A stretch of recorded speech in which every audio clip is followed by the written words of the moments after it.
रावसाहेब दानवे यांनी सहकुटुंबीय मतदानाचा अधिकार बजावलेला आहे। जालन्याच्या भोकरदन शहरात त्यांनी मतदान केलेलं आहे। निवडणुकीत भाजप नंबर 1 चा पक्ष ठरेल असा विश्वास देखील त्यांनी यावेळी व्यक्त केला। तर निवडणुका पुढे ढकलल्या हे चुकीचं असल्याचं मत देखील रावसाहेब दानवे यांनी दिलं। विरोधकांची ही निवडणूक लढवण्याची मनस्थिती नव्हती असं देखील दानवे म्हणतायत।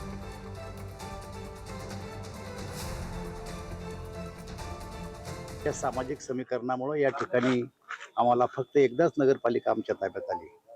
परंतु आता बदलती राजकीय परिस्थिती आणि मोदीचं नेतृत्व आणि राज्यामध्ये देवेंद्रजी फडणवीस यांच्या नेतृत्वात जी काही विकास कामं झाली त्या विकास कामाला लोकांनी यावेळेस महत्त्व दिलं आहे।